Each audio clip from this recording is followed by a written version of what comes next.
Porque os filhos de Deus são inocentes. Nosso versículo inicial se encontra na carta do apóstolo Paulo aos Romanos, capítulo 5, versículo 1, nova versão internacional. Tendo sido, pois, justificados pela fé, temos paz com Deus. Que coisa maravilhosa, né? Temos paz com Deus por nosso Senhor Jesus Cristo. Igreja gloriosa, povo santo de Deus, amados do Pai, preciosos do Senhor, justos diante de Deus, igreja gloriosa, sem ruga, sem mácula, abençoados com todas as bênçãos espirituais. Meus amados irmãos, hoje mais uma vez vamos falar do assunto pecado. É um assunto que realmente é muito difícil de ser compreendido para quem está vindo do sistema religioso. Quem já está em graça, claro, já compreendeu, né, já está caminhando nesse conhecimento, então já entendeu os mistérios de Deus em relação a isso, né, em relação ao pecado e à sua aniquilação, porque o pecado já foi aniquilado. Só que muitos irmãos não compreendem isso e ainda se veem como pecadores, ainda se veem como alguém que vai passar pelo juízo de Deus. Inclusive, nós estudamos sobre o juízo de Deus na semana passada. Assista ao nosso estudo anterior, gente. Quem está pelo YouTube, claro, vai encontrar o link dele na descrição do vídeo. Você que está assistindo pela gravação, tá? No estudo anterior, nós falamos sobre o juízo final, que inclusive já aconteceu. Então, não faz sentido você temer um juízo final no futuro, porque não haverá um segundo juízo. Houve o juízo final já, porque a segunda vinda de Cristo já aconteceu, tudo já foi consumado, é o que nós defendemos aqui. Como eu sempre digo, né, pode parecer loucura, para alguns até é. Alguns nos escrevem aí nas redes sociais, esse cara é louco, é um herege, como assim? O Apocalipse já aconteceu, a parousia de Jesus já se manifestou, o reino já veio. Isso é loucura total, fujam disso. As pessoas ficam aí na internet assim, desesperadas, né? Só que, na verdade, não há loucura alguma. Basta um estudo acurado da palavra sem os preconceitos do sistema. Porque, veja, amados, o sistema religioso implantou diversos preconceitos, né, em nossos corações, ou seja, diversos conceitos estabelecidos previamente, conceitos esses que não fazem sentido à luz do próprio evangelho, à luz do texto bíblico.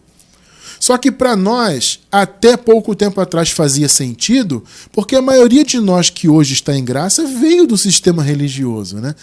Então o sistema foi implantando essas visões. Olha, Jesus vai voltar. Olha, cuidado com o juízo final. Cuidado que você pode ficar na terra. Jesus voltar, você não vai ser arrebatado. Todas essas bobagens religiosas que sempre trouxeram muito medo para nós que estávamos lá e seguem trazendo até hoje para quem está lá. Olha, as pessoas podem até declarar que não, porque elas não querem dar o braço a torcer, né? Se você perguntar, irmão, você tem medo da segunda vinda de Cristo, do juízo? Muitos no sistema até vão dizer que não. Não, claro que não. Mas no fundo tem sim. Eu falo isso pela minha vida, pela minha própria experiência, porque eu morria de medo. O Apocalipse acontecer a qualquer momento e eu ser encontrado aqui em pecado, né? Porque por mais que eu fosse um religioso, e eu era, gente, um religioso praticamente exemplar, procurava andar e seguir à risca ali tudo que o sistema religioso mandava, mas por mais que eu fosse um religioso exemplar, eu me via como pecador sempre. Então eu sempre achava que Deus estava disposto a me condenar, que Jesus a qualquer momento voltaria e eu ficaria aqui. Tinha todo esse pensamento, né? Então, quando a palavra da graça nos foi revelada e, consequentemente, a visão da escatologia consumada também foi, houve um grande descanso no meu coração, porque esses medos caíram por terra, graças a Deus, né? Deus seja louvado por isso. Os medos de Apocalipse, do juízo final, tudo isso caiu por terra. Então nós vimos semana passada, não tem sentido você ter medo de um suposto juízo final no futuro, primeiro porque ele já aconteceu, e segundo porque não há condenação para os filhos. Aqueles que Deus elegeu, predestinou desde antes da fundação do mundo, esses não têm condenação. Veja, mesmo antes do juízo, No caso da igreja primitiva, né, os irmãos que viveram aquele período ali antes da segunda vinda, que foi no ano 70, né, então a igreja primitiva viveu todo aquele período ali até que a segunda vinda se consumasse. Mesmo aqueles irmãos que estavam antes do juízo, diferentemente de nós, que já estamos muitos anos depois, né, mas mesmo eles que estavam antes também não precisavam temer naquela época o juízo, porque já não havia condenação. O Senhor Jesus já havia feito com que eles fossem inocentes, se tornassem inocentes. Isso é a justificação. Entende? O que acabamos de ler aqui. Tendo sido, pois, justificados pela fé. Veja, não a nossa fé, é que eu sempre explico aqui. Não é a nossa própria fé que a gente costumou pensar que era nossa, porque a religião ensinou isso, né? Que a fé que nós temos no Senhor, na verdade, é uma fé que nós decidimos ter por livre arbítrio. Isso é uma bobagem, não tem isso na palavra. A fé que justificou o povo foi a fé do Senhor Jesus. Ou seja, foi a fidelidade dele, porque a palavra fé em grego significa isso, fidelidade. Então, justificados pela fé, ou seja, o povo de Deus foi feito justo pela fidelidade de Jesus, pela obra dele. E aí Paulo disse, temos paz com Deus. Gente, olha só que coisa rica. Você imaginar que você está em paz com o Senhor. Ou seja, não há mais separação. Porque na época do pecado havia aquele divórcio, né? O pecado fez um divórcio entre Deus e a sua criação, os seus eleitos, etc, né? Então houve aquela separação. E Jesus fez o quê? Jesus reuniu tudo nele de novo. Então acabou aquela inimizade, por assim dizer, né, com Deus, aquela separação, porque o Senhor Jesus acabou com aquela ira de Deus. Veja, acabou em relação aos eleitos, tá? A ira de Deus se cumpriu no ano 70, no juízo, mas a ira foi para quem era da perdição, não para os filhos dele. Então, a ira que estava destinada também para os filhos, porque os filhos estavam submetidos ao pecado também, né? Essa ira foi retirada dos filhos. Por quê? Porque Jesus morreu pelo seu povo. Jesus morreu pelos eleitos. Tá? E quando eu falo seu povo, é sempre bom ressaltar isso. Tá? Alguns pensam assim, a palavra diz que Jesus veio salvar o seu povo dos seus pecados. No caso, o seu povo eram os judeus segundo a carne. Não. Claro, segundo a carne, o povo de Deus eram apenas os judeus. Só que a palavra nos ensina o quê? A ninguém conhecemos segundo a carne. Entende? Então a nossa visão em relação a essa questão de ser povo de Deus não tem que ser uma visão carnal. Não tem que olhar para a etnia. Aquele ali é judeu, então ele é povo de Deus. Não, gente, veja, as pessoas que compõem o povo de Deus estão em todas as etnias. É isso que a palavra da graça veio revelar através do apóstolo Paulo, gente. Essa visão da salvação dos gentios também, porque de fato havia esse pensamento, né? Que somente os judeus é que eram da salvação, Jesus havia morrido apenas por eles, só que depois a graça foi revelada e Jesus revelou para Paulo que não. Na verdade, os não-judeus também faziam parte do seu povo. Então, quando a palavra diz que o Senhor Jesus veio salvar o seu povo dos seus pecados, está se referindo a todos aqueles que foram eleitos espiritualmente antes da fundação do mundo. Então Jesus morreu pelos seus e tornou os seus justos, ou seja, inocentes. Porque o povo do Senhor que estava ali, que nasceu inclusive antes da cruz, né? Aquele povo da igreja primitiva que viveu a transição diante da cruz na lei para depois da cruz na graça, eles foram feitos justos. Eles estavam debaixo do pecado e foram inocentados do pecado. E nós que somos filhos de Deus na época atual, na era atual, nós já nascemos justos. Ou seja, nós não fomos justificados. É estranho falar isso, né? Quando a gente fala isso, as pessoas muitas vezes ficam até assim, sem entender, mas Cristiano França, como assim nós não fomos justificados? Porque assim, gente, foi justificado quem nasceu antes da cruz. Porque eles nasceram debaixo do pecado. Na cruz, o Senhor Jesus aniquilou o pecado.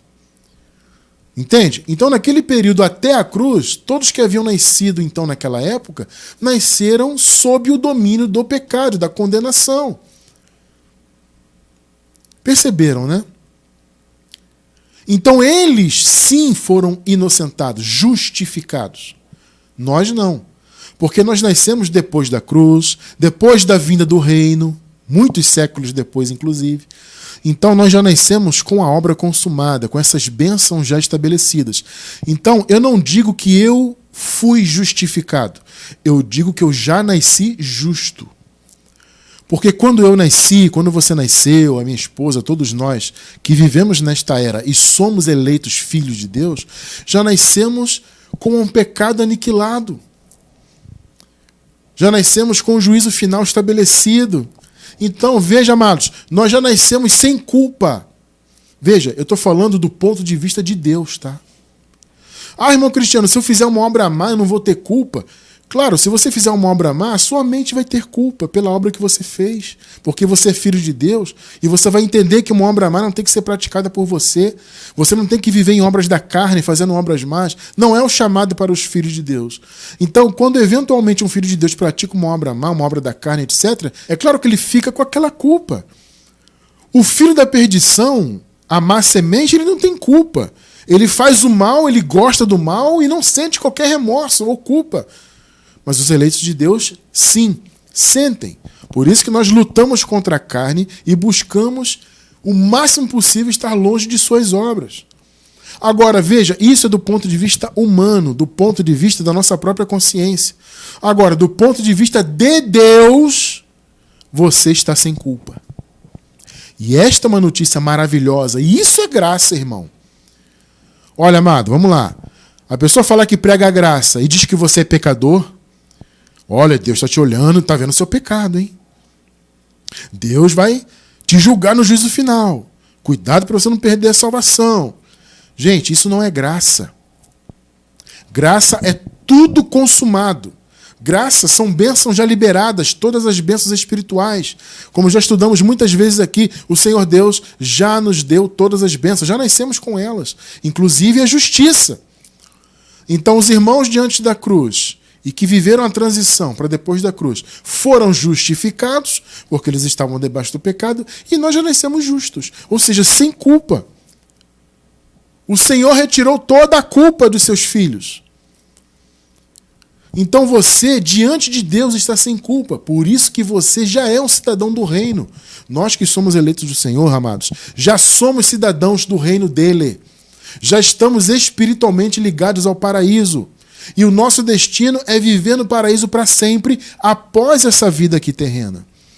Então, amado, pode ter certeza na sua vida, você está sem culpa para sempre. Você não está debaixo do pecado. Deus não vai pesar a mão sobre você no sentido de retirar a sua vida eterna ou te trazer um juízo para te destruir. Deus não fará isso com nenhum filho dele. O que você acabou de ler aqui no primeiro versículo comigo? Fomos justificados, no caso eles lá, né? Foram justificados, nós já nascemos justos, e por isso temos paz com Deus. Percebeu?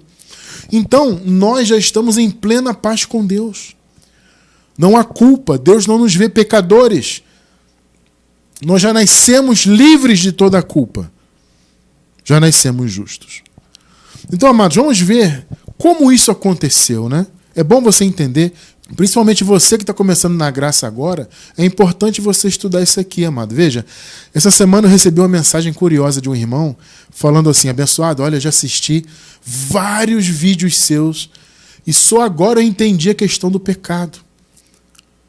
Que as obras mais existem, podem ser conhecidas como pecado, só que o pecado não tem mais o poder condenatório.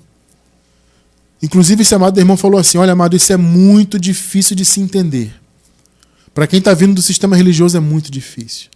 Eu achei interessante isso, essa mensagem dele, e é verdade. É muito difícil compreender esses mistérios aqui. Porque quem vem do sistema religioso, abençoados, vem com toda aquela mente pesada. Sou pecador, preciso ser justificado, tenho que jejuar para ser justo, tenho que pagar o preço, tenho que passar o óleo, tenho que fazer campanha, tenho que ser religioso, tenho que frequentar o templo. As pessoas têm todo esse pensamento. Elas acham que ainda vai acontecer um juízo no futuro e que essas obras religiosas é que vão justificá-las. Gente, isso é um absurdo total, mas 99% das pessoas no sistema mundano religioso acreditam nisso. Então, meu irmão, minha irmã, você que está agora alcançando a libertação da sua mente, por meio do Evangelho da Graça, precisa compreender esses mistérios aqui. Inclusive, vou deixar na descrição do vídeo 2 playlists. O link de 2 playlists. Uma com todos os nossos estudos sobre o pecado. Inclusive, esse de hoje vai estar nessa playlist também. E também eu vou deixar outra, que é uma trilogia. São 3 estudos sobre o pecado, que fazem um resumo do assunto. Se você não entende ainda plenamente o assunto, eu te convido a começar pela trilogia. Então eu te convido a assistir os 3 estudos da trilogia, se você não conhece ainda bem o assunto. Porque essa trilogia, ela resume bem o assunto. Tá? Então assista, claro, esse estudo que você está vendo agora, depois você vá e assista também essa trilogia. Se você quiser se aprofundar ainda mais, claro, assista aos demais estudos. Os 2 links estarão na descrição do vídeo, quem está vendo pela gravação. Tá? Então, amados, vamos recapitular algumas coisas e trazer também outras informações novas para vocês a respeito desse assunto. Tá? Então vamos lá, abençoados. Irmão Cristiano, como pode então o Filho de Deus hoje viver sem culpa? Tá? Sem culpa em relação a Deus, em relação à eternidade, entende? Sem relação a um juízo final suposto no futuro. Como eu posso então viver sem culpa neste sentido? Se o sistema religioso sempre disse e diz até hoje que todas as pessoas são pecadoras e mesmo quem aceita Jesus, entre aspas, né? Esse conceito absurdo, né? De aceitar Jesus, mesmo quem aceita Jesus segue ainda debaixo do pecado e tem sempre que tomar santa ceia e tem que passar o óleo, tem que fazer todo aquele movimento religioso para tentar se libertar do pecado, tem que confessar para o padre. Quantas pessoas vivem confessando para o padre? Isso no caso dos católicos, né? E tem aqueles que vivem confessando para Deus. Os protestantes confessam para Deus. Senhor, eu sou pecador. Fiz isso e aquilo. Amados, sabe o que Deus pensa disso? A pessoa chega para ele, Senhor, olha, eu pequei nisso, naquilo. Deus fala assim, olha, você não leu a minha palavra, não? Dos seus pecados não me lembrarei mais. Você não lê a Bíblia? Está escrito lá que eu aniquilei o pecado na cruz. Mas, Senhor, eu pequei. Ué, lide com isso. Vá colher as consequências. Eu não tenho nada a ver com isso. A minha parte eu fiz. Agora, se você segue fazendo obras da carne, você vai colher as consequências. Esse é o ponto, gente. O Paulo fala isso, inclusive, escrevendo aos Hebreus. Paulo fala, olha, gente, não resta mais sacrifício pelos pecados. Já acabou. O sacrifício foi um só, de uma vez por todas. Então a pessoa vai pedir perdão a Deus, Deus fala, perdão de quê? Ah, mas eu errei. Então lide com isso. Você vai colher as consequências. Gente, é claro que é uma metáfora que eu estou falando aqui, tá, gente? Não estou dizendo que Deus fala isso literalmente, tá? É só uma figura, uma força de expressão. O fato é que Deus não está nem aí para isso. Ele já fez a obra, já aniquilou o pecado, ponto. Entende? Então é preciso a pessoa entender isso. Diante de Deus, ela está sem culpa. Agora, ela conhece a obra má, porque a palavra revela. E ela pratica assim mesmo. Se ela for uma filha, uma eleita de Deus, essa pessoa vai colher as consequências. Porque a palavra diz que Deus açoita e corrige o filho que ama. Então você tem que lidar com os seus problemas. Não adianta pedir perdão a Deus. Ele já aniquilou o pecado. Então não tem isso de pedir perdão a Deus. Isso não existe. Então as pessoas têm essa culpa na mente delas, a culpa do pecado, de perder salvação, medo do juízo, etc., porque elas não foram doutrinadas com a graça, elas não conhecem a verdade do Evangelho. Então, amado, vamos entender todo esse mecanismo de libertação aí? Então vamos lá. Primeiro, o que aconteceu? O homem foi criado perfeito, o homem e a mulher, e o homem pecou. E aquele pecado do primeiro homem, então, tornou todos os homens que viriam posteriormente como descendentes, né? Toda a descendência foi feita, então, pecadora por causa daquele pecado do primeiro homem. Então, Adão pecou e todos os homens se tornaram pecadores. Tá? Então, veja, antes da lei, obviamente, o pecado já estava no mundo. Alguns pensam que o pecado era apenas o descumprimento dos mandamentos da lei. Não. Antes antes da lei existir, o pecado já estava no mundo. Eu pergunto, quando Adão pecou, havia lei de Moisés? Não havia. Sodoma e Gomorra foi castigada pelo fogo eterno, né, como Judas disse, né? O fogo eterno que simboliza o juízo de Deus, né? Ou seja, houve um juízo ali nas cidades de Sodoma e Gomorra, mas não havia lei naquela época. Entende? Então, o pecado já estava no mundo. Só que o pecado não era levado em conta. Ele não era imputado, ele não seria imputado no juízo final, se não houvesse a lei. A lei veio para imputar o pecado. Então o pecado já existia no mundo antes da lei, mas não havia imputação. Então o pecado entrou no mundo por meio de Adão, e essa situação, essa obra de Adão, submeteu todos à morte e a se tornarem pecadores depois do pecado de Adão. Romanos 5, versículos 12 e 13. Portanto, da mesma forma como o pecado entrou no mundo por um homem, e pelo pecado a morte, assim também a morte veio a todos os homens. Está vendo? Porque todos pecaram. Olha, o sentido de todos os homens, eu sempre faço essa ressalva. O sentido, na verdade, é todas as etnias. Mas, evidentemente, no que diz respeito ao pecado, todos os homens individualmente ficaram debaixo do pecado. Porque tanto aqueles que eram da salvação quanto os que eram da perdição estavam em pé de igualdade antes da cruz. Ou seja, em maldição, debaixo do pecado. Tá? Então todos os homens, no que se refere à imputação do pecado, é todos os homens mesmo, no final das contas. 100% dos homens individualmente. Só que no que tange a salvação, quando Paulo fala todos os homens, aí ele fala de todas as etnias, porque na verdade o sentido é esse. Porque há eleitos de Deus em todas as etnias. E somente os eleitos foram retirados da condição de pecadores. Tá bom? Eu sempre faço essa ressalva, né? 13. Pois antes de ser dada a lei, tá vendo? Antes da lei existir, o pecado já estava no mundo. Mas o pecado não é levado em conta quando não existe lei. Ou seja, havia o pecado já desde Adão, mas, se não houvesse a lei, o pecado não seria imputado. Ou seja, ninguém poderia ser condenado, não haveria condenação. Só que, amados, a condenação tinha que existir. Porque Deus ele deu aquela palavra para Adão. Olha, Adão, se você pecar, certamente morrerá. Você vai morrer se você pecar. Então, essa palavra de Deus, claro, tinha que ter efeito. Então, a lei trouxe esse efeito condenatório. Tanto que o juízo final foi estabelecido por meio da lei. O julgamento e a condenação daqueles que eram da perdição foi feita em função da lei. Então a lei veio para diagnosticar o pecado e imputar o pecado, especialmente no juízo final. Tá bom? Então, amados, o pecado não ser levado em conta não significa que ele não existia. A questão é que a lei trouxe a imputação para o juízo. Ela imputou o pecado em toda a humanidade. Inclusive, existe também um raciocínio aí muito errado, tá? Tem que ter cuidado com isso. Que as pessoas dizem assim, a lei foi dada só para os judeus, então só os judeus estiveram debaixo do pecado, só os judeus é que... Não, gente. Cuidado com isso aí.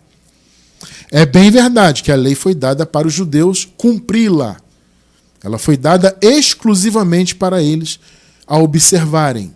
Só que a lei, enquanto imputação de pecado, ela imputou condenação em toda a humanidade, independentemente de ser judeu ou não.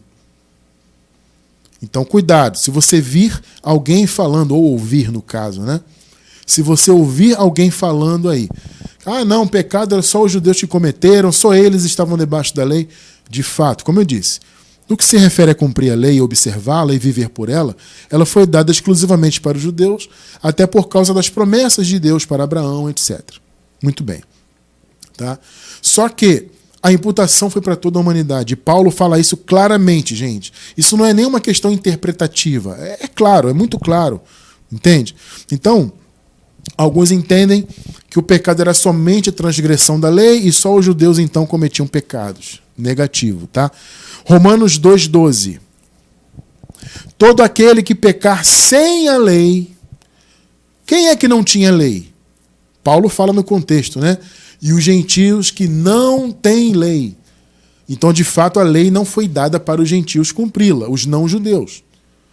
Mas Paulo fala, todo aquele que pecar, mesmo não tendo lei, mesmo não estando submetido a ela, sem a lei também perecerá. E todo aquele que pecar sob a lei, pela lei será julgado. Então é com lei ou sem lei, gente. Quem não era da salvação ia perecer de qualquer jeito. Romanos 3:9. Que concluiremos então? Estamos em posição de vantagem? Aqui Paulo está falando dos judeus, né? Ele está escrevendo aqui, falando especificamente essa parte para os judeus, e ele, Paulo, era judeu de nascimento, né? Então ele fala, o que nós podemos concluir? Estamos em posição de vantagem, nós que somos judeus? Ele fala, não!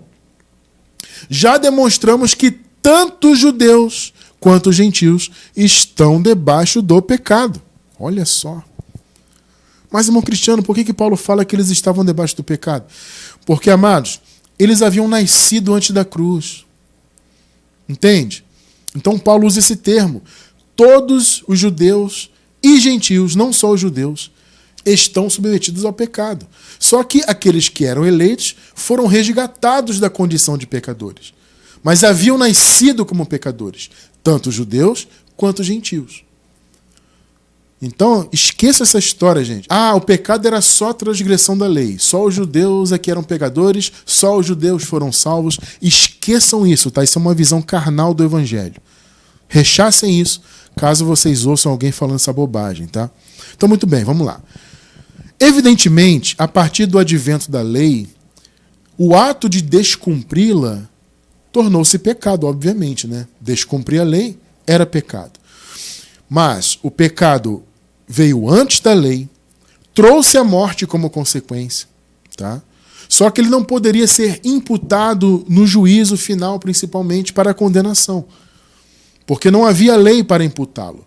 Então o pecado veio através de Adão, trouxe morte, já manifestou a ira de Deus, e nós vimos ali no caso de Sodoma e Gomorra, só que faltava a lei para imputar, diagnosticar e imputar o pecado. Por isso que Paulo disse que a lei foi dada para ser a força do pecado. 1 Coríntios 15, 55 ao 57. Onde está a morte, a sua vitória? Onde está a morte, o seu aguilhão? O aguilhão da morte é o pecado. E a força do pecado é a lei. Entende? Mais uma vez, o pecado estava no mundo? Sim. Já havia trazido consequências? Sim. Mas ele não poderia ser imputado, não haveria condenação se não houvesse a força do pecado. Então a lei veio para ser a força do pecado. 57. Mas, graças a Deus, que nos dá a vitória por meio de nosso Senhor Jesus Cristo. Glória a Deus, amados. E essa vitória veio no Calvário. Essa vitória maravilhosa nos foi dada por meio da morte e da consequente ressurreição de Jesus. Então Paulo diz, olha, o aguilhão da morte é o pecado. E a força do pecado é a lei. Mas o Senhor nos deu a vitória. Onde foi essa vitória? Quando foi? Na cruz. Romanos 6, do 3 ao 7. Ou vocês não sabem que todos nós que fomos batizados em Cristo Jesus, fomos batizados na sua morte? O verdadeiro batismo, portanto, foi na morte de Jesus. Ao morrer, Jesus aniquilou o velho homem. Ele matou o velho homem, ele cumpriu toda a lei, consequentemente ele aniquilou o pecado. A morte do velho homem foi o verdadeiro batismo do povo de Deus. Entende, gente? O verdadeiro batismo, amado, não é você deitar num tanque de água na igreja XYZ, ou você ser batizado, entre aspas, na praia, ou no rio, ou no batistério. Não. Esse foi o batismo de João e dos discípulos de Jesus de Nazaré. Batismo em águas que foi um batismo transitório. O verdadeiro foi na morte de Jesus. Tá muito claro aí, não tá? Romanos 6,3. Batizados na sua morte, em sua morte. 4. Portanto, fomos sepultados com ele na morte. Vamos lá. Jesus morreu e todos os filhos de Deus morreram também lá. A carne, o velho homem, a condenação. Vocês estão entendendo? Então, quando Jesus morreu, não foi apenas ele que morreu. O velho homem de todos os filhos de Deus morreu lá também. Então fomos sepultados com ele na morte por meio do batismo, ou seja, por meio da sua morte. O batismo foi na morte. Você acabou de ler no contexto. A fim de que, assim como Cristo foi ressuscitado dos mortos mediante a glória do Pai, também nós vivamos uma vida nova. 5. Se dessa forma fomos unidos a ele na semelhança da sua morte, tá vendo? Ele morreu, todos os filhos morreram, o velho homem morreu lá. Certamente o seremos também na semelhança da sua ressurreição. 6 e 7. Pois sabemos que o nosso velho homem foi crucificado com ele. Perceberam? Este foi o verdadeiro batismo. Por isso que Paulo fala, escrevendo aos Efésios: há um só Senhor, há uma só fé, há um só batismo. Ou seja, um único batismo para todos os eleitos de Deus, de todos os tempos, de uma vez por todas. Pois sabemos que o nosso velho homem, a carne, foi crucificado com ele. Essa foi a vitória que Paulo falou. A morte é aguilhão do pecado e a força do pecado é a lei. Na cruz, o Senhor matou o pecado ao matar o velho homem. E ele cumpriu a lei, por isso que ele disse antes de morrer: está consumado. Então tudo que a lei exigia foi consumado ali. Para que o corpo do pecado seja destruído, tá vendo? Foi destruído. E não mais sejamos escravos do pecado. Pois quem morreu foi justificado do pecado. Tá vendo? Então a morte no Calvário trouxe a justiça, porque ela matou o velho homem, matou o pecado, matou a condenação. Então a morte de Jesus e a sua consequente ressurreição retirou a culpa, porque justificar é tornar inocente. Então todos os eleitos de Deus, de todas as etnias, de todos os tempos, foram feitos inocentes para sempre, sem culpa. Então, meu irmão, minha irmã, você não tem que viver em culpa ou com culpa na sua mente. Eu estou falando em relação a Deus, amado, em relação à salvação, à vida eterna. Você não tem que viver em culpa com isso. É a religião que impõe isso. A religião fica impondo essa culpa porque eles sobrevivem da culpa. A culpa é o principal alimento do sistema. Porque é a culpa, é o medo do pecado, de perder a salvação, etc., que faz as pessoas ficarem presas no sistema. Faz elas acreditarem que frequentando um templo feito por mãos humanas, elas vão se manter salvas ou vão conseguir a salvação. Se não fosse a culpa, ninguém ficaria no sistema. Por isso que o sistema, gente, não gosta do evangelho da graça. Eles odeiam a palavra da graça. Porque a palavra da graça ressalta esses entendimentos, traz à tona no coração do povo de Deus esses entendimentos, e a pessoa descansa disso. Sabe, daquela culpa maldita. Amado, eu vivi anos com essa culpa na minha mente. E muitos de vocês também, certamente. Porque eu já havia nascido justo, porque eu sou um eleito de Deus desde antes da fundação do mundo. Então eu já nasci com todas as bênçãos liberadas lá no passado, na sua morte, na sua ressurreição, na sua segunda vinda, na vinda do seu reino. Todas as bênçãos foram liberadas.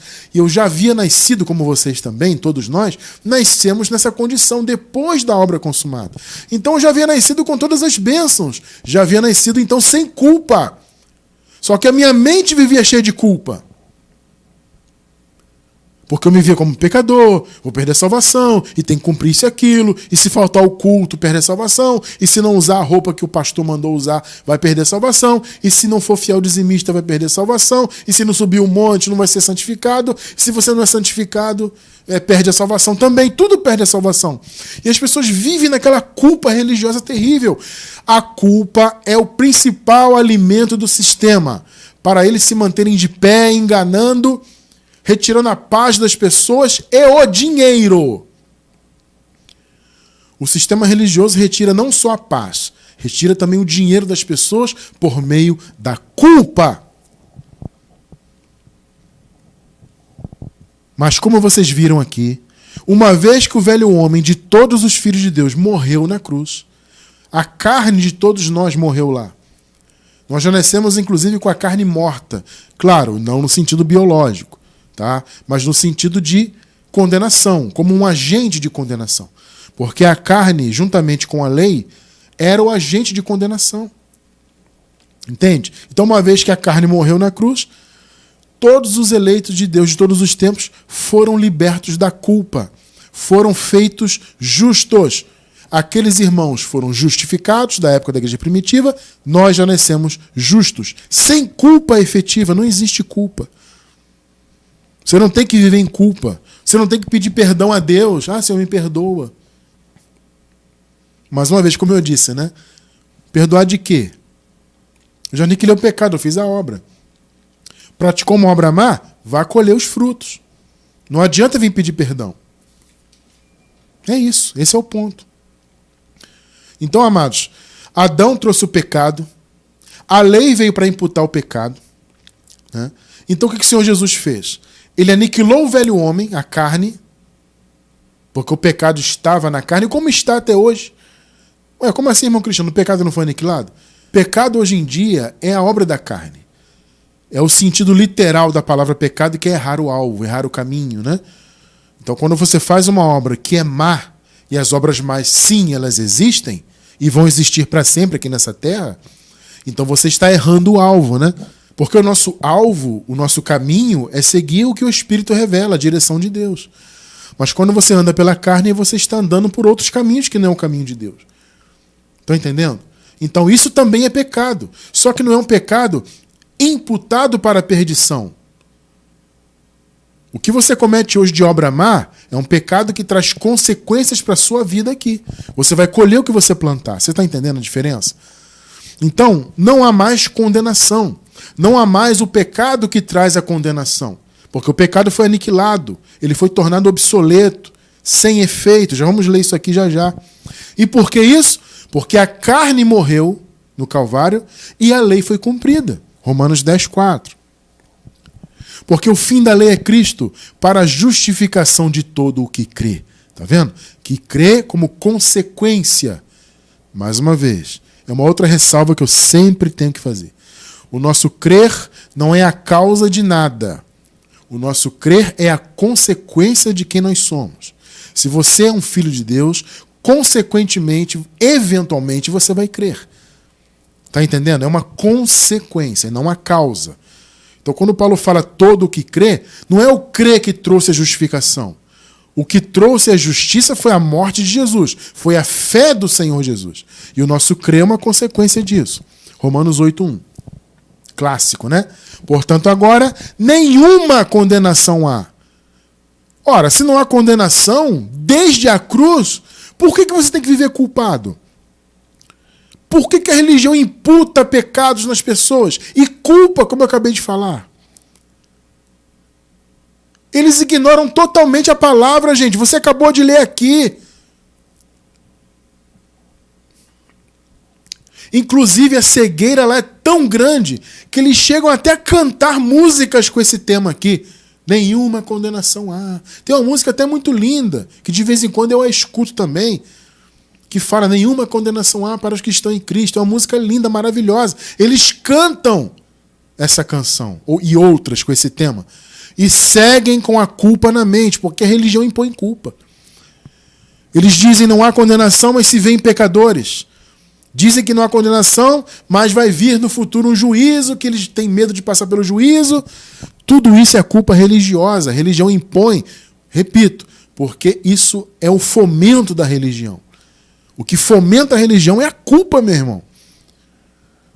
Nenhuma condenação há porque o pecado foi aniquilado, ponto. Então não faz sentido você se ver pecador, por mais que na carne você erre o alvo. Você não é pecador mesmo errando o alvo na carne, porque Deus não lhe vê assim. Para Deus, a sua carne já morreu neste sentido. Por isso que não há o que perdoar, há o que colher. Então os filhos de Deus têm um chamado a viver longe das obras más, primeiro porque eles têm dentro de si o Espírito, né? O Espírito Santo. Então tem a direção do Senhor.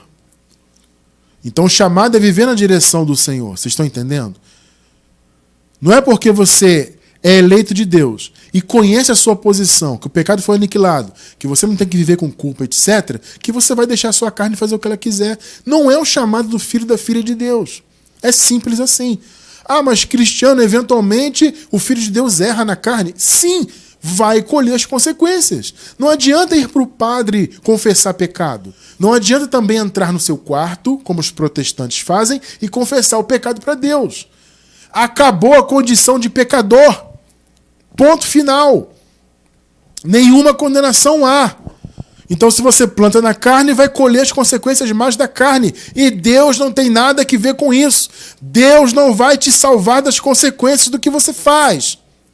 Pelo contrário. Repito, a palavra diz que Deus açoita e corrige os filhos a quem Ele ama. Então, acabou culpa, acabou pecado, foi aniquilado, ponto final. Mas você, sendo filho ou filha de Deus, inadvertidamente cometer a obra da carne, viva com isso. Então o ideal é que não cometa, porque o seu chamado, o meu, o nosso, é para praticarmos boas obras. Hebreus 9, 24 ao 26, vamos ver. É o clássico também, né?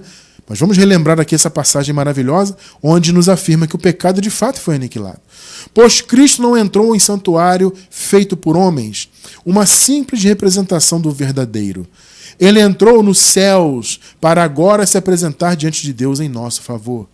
Aqui o texto está fazendo um paralelo de Jesus com os sacerdotes da lei, o sumo sacerdote principalmente, que entrava naquele santuário que foi destruído no ano 70, né? Aquele templo de Jerusalém, para oferecer sacrifícios pelos pecados primeiro dele, depois pelos pecados do povo. Aqui o texto está dizendo, olha, Jesus não. O sacrifício de Jesus foi superior. Não é como na lei, que o cara entra lá no Santo dos Santos, oferece o sacrifício, primeiro por ele, depois pelo povo, etc. E todo ano ele faz isso. Não, de Jesus foi diferente. 25. Não, porém, para se oferecer repetidas vezes, olha só, como o sumo sacerdote fazia todo ano. Não. À semelhança do sumo sacerdote que entra no lugar santíssimo todos os anos com sangue alheio. 26. Se assim fosse, se fosse como é na lei, era no caso, né? Cristo precisaria sofrer muitas vezes desde o começo do mundo. Mas agora, ele apareceu uma vez por todas no fim dos tempos. Note que eles lá estavam vivendo o fim dos tempos, né? Não é o nosso tempo, era o tempo deles lá, na igreja primitiva. Ele apareceu uma vez por todas no fim dos tempos para aniquilar o pecado mediante o sacrifício de si mesmo. Aniquilar do grego ateteses. O pecado se tornou algo sem efeito, obsoleto, ultrapassado. Ele não pode mais condenar. As pessoas, elas entendem totalmente errado, né? Quando a gente fala que o pecado foi aniquilado, não há pecado, é no sentido de não haver condenação. Mas quando a gente fala isso, as pessoas levam para o lado errado. Ah, se não há então pecado, então não existem obras más? Como assim? A gente vê todo dia as pessoas fazendo mal no mundo. Obras más existem. E sim, elas são pecado. Mas não do ponto de vista da lei, da condenação. Isso já passou. Elas são pecado no sentido original da palavra pecado, que significa errar o alvo. Então nós temos um alvo, um caminho correto a seguir. Quando você caminha pela carne, você está fora do caminho. Você está errando o alvo. Então, neste sentido, há pecado sim. Assim como havia antes da lei, como nós acabamos de ler, o pecado existe no sentido das obras más. Tanto que Paulo cita a palavra pecado várias vezes, mesmo depois da cruz. Mas ele ressalta, pecado é o desejo da carne de fazer o mal. Não é no mesmo sentido da lei, de ter a imputação da lei, de condenação. Isso já passou. O nosso chamado, meu amado irmão, minha amada irmã, é andar no caminho do Espírito. Não utilize essa revelação para deixar sua carne fazer o que ela quiser. Não é o nosso chamado. Agora, é importante você entender que você está livre dessa condenação que a religião colocou na sua mente durante anos, em nossa mente, né? Então veja, Cristo morreu de uma vez por todas para o pecado. Então os que estavam debaixo do pecado antes da cruz, morreram na cruz. Nós também morremos lá, porque o nosso velho homem já nasceu morto, né? Então já nascemos sem culpa e aqueles irmãos foram justificados. foram feitos sem culpa também. Foram inocentados pela morte de Jesus. Então, Adão pecou, a lei veio para imputar o pecado e Jesus aniquilou tudo isso. Porque ele morreu e ressuscitou. Romanos 8:10.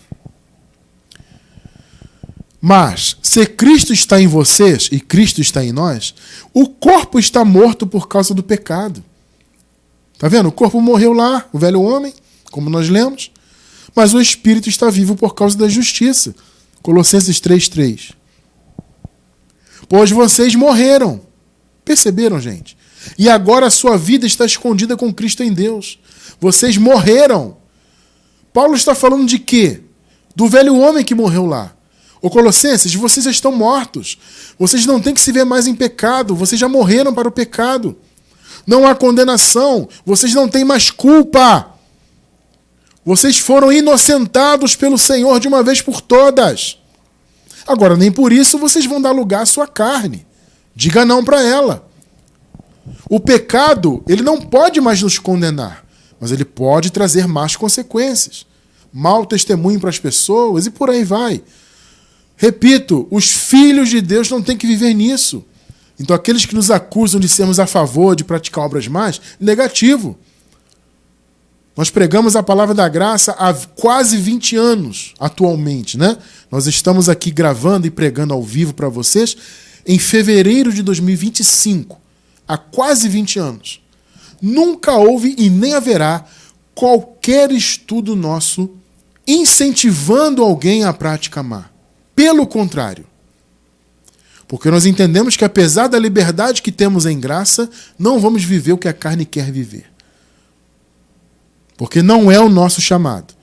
Agora, é importante entender que estamos sem culpa, que nascemos sem culpa. Somos inocentes diante de Deus. Temos que ter esse entendimento porque esta é a verdade. Mas isso não é uma licença para você deixar a sua carne à vontade. Quem gosta, gente, da carne é a perdição. Quem gosta do mal. O Filho de Deus não gosta do mal. Eventualmente pode até praticar, mas ele não gosta, ele não quer viver nisso. Eu acredito piamente nisso.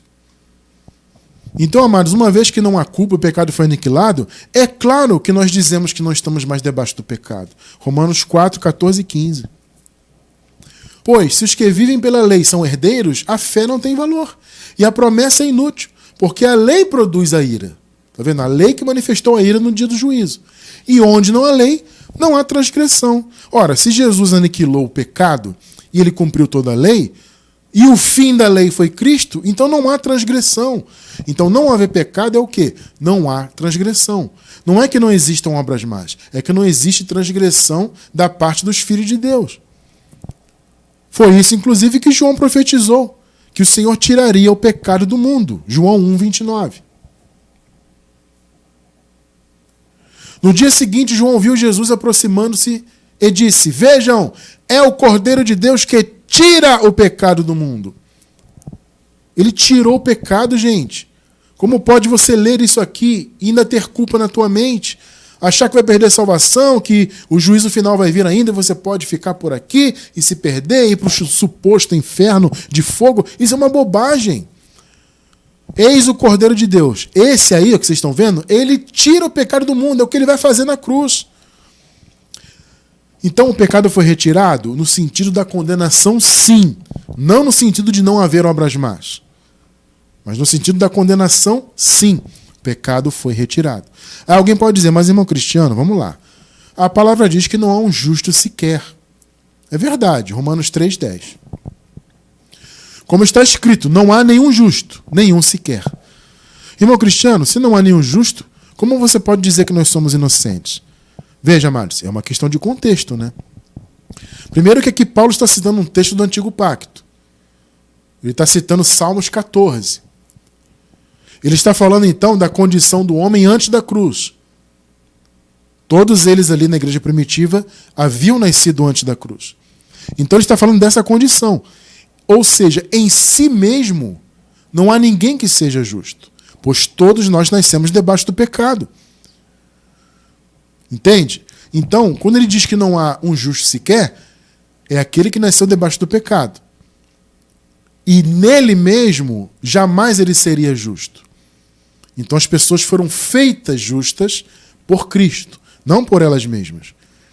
Tá? Não é a obra, como a religião prega até hoje, né? Que torna o homem justo, justificado. Não. A justiça foi feita por Jesus e a inocência do povo de Deus foi atribuída pelo que ele fez. Foi pela fé dele, a fidelidade dele. Romanos 3, 21, 24. Mas agora se manifestou uma justiça que provém de Deus, independente da lei, da qual testemunha a lei e os profetas. 22. Justiça de Deus mediante a fé em Jesus Cristo. Aí eu sempre faço a ressalva aqui. No texto, na língua original, no grego, não tem fé em Jesus, como se a fé partisse dos homens. Não. No texto em grego é a fé de Jesus. Tá? Então a tradução correta aqui seria a fé de Jesus. Mas é claro que o sistema religioso jamais traduziria dessa forma. Porque a fé de Jesus significa que ele fez tudo. Não é um homem que decidiu ter fé, não é um homem que batalha pela justiça, não. A justiça de Deus mediante a fé de Jesus Cristo, ou seja, a fidelidade dele que trouxe a justiça. Aos que creem, os que creem como consequência, não como causa. Não há distinção, 23 e 24. Pois todos pecaram e estão destituídos da glória de Deus, sendo justificados gratuitamente por sua graça. Está vendo? O que Paulo está dizendo? Olha, todos nós nascemos debaixo do pecado. Então nenhum de nós era justo em nós mesmos. Mas nós fomos justificados gratuitamente. Foi pela graça, igreja. É isso que Paulo está falando. Ou seja, nós não éramos justos, mas nós fomos feitos inocentes. Nós fomos inocentados de graça, por meio da redenção que há em Cristo Jesus. Só que por ignorância, a religião não deixa as pessoas viverem isso. E aí as pessoas ficam buscando a sua própria justiça. Romanos 10, 2 e 3. Posso testemunhar que eles, os religiosos, aqui no contexto eram os israelitas religiosos, têm zelo por Deus, mas o seu zelo não se baseia no conhecimento. Ou seja, era um zelo sem entendimento, como é o zelo até hoje dos religiosos. Porquanto, ignorando a justiça que vem de Deus e procurando estabelecer a sua própria, não se submeteram à justiça de Deus. Perceberam, gente? As pessoas não se submetem à justiça verdadeira porque elas não têm conhecimento. A religião não dá conhecimento. A religião traz culpa. Agora, quando a pessoa conhece a verdade da graça, ela conhece a justiça. E aí ela se liberta da religião. Romanos 1,17. Porque no Evangelho, e claro, Paulo está falando da graça, né? É revelada a justiça de Deus. É por meio do Evangelho da graça que a justiça é revelada. Então as pessoas que não têm conhecimento da graça, elas ficam buscando a sua própria justiça, como acabamos de ler. Por quê? Porque é no Evangelho que é revelada a justiça. Uma justiça que do princípio ao fim é pela fé. A fé de Jesus. Como está escrito, o justo viverá pela fé. Meu amado irmão, entenda, você é inocente diante de Deus. Você não tem culpa mais. Não haverá um juízo no futuro, como estudamos semana passada. Você pode descansar quanto a isto. E como você é filho, filha de Deus, claro, você vai buscar viver uma vida reta, direcionada pelo Espírito, porque este é o seu chamado. Você não vai fazer isso para tentar ser salvo no futuro. Não, você já é salvo, filho de Deus, filha de Deus, eleito antes da fundação do mundo. Você tem o Espírito Santo. Então não viva uma vida de culpa. Pelo contrário, viva uma vida de filho de Deus, de filha de Deus, perfeitos em Cristo, que nós somos. Viva esta vida. Seja a luz do mundo, sal da terra, entendendo que não há mais culpa na sua vida. Aliás, nunca houve, né? Havia uma culpa teórica do sistema religioso, que imputou essa culpa em nossa mente. Mas você agora, em graça, entende que isso não existe, nunca existiu desde que você nasceu e até mesmo antes de você nascer. Porque a culpa foi retirada no Calvário, acabou, nenhuma condenação há. E eu quero encerrar com Romanos 6,14, essa palavra maravilhosa. pois o pecado não os dominará. Que maravilha! Porque vocês não estão debaixo da lei, mas debaixo da graça. O pecado nunca nos dominará, seja para a prática do mal, seja para a condenação. Acabou. Nós já nascemos justos e inocentes diante de Deus, não por algo que nós tenhamos feito, mas por aquilo que Ele mesmo fez por nós. E Ele então nos permitiu nascer justos pela sua graça. Louvado seja o Senhor por isso, para sempre.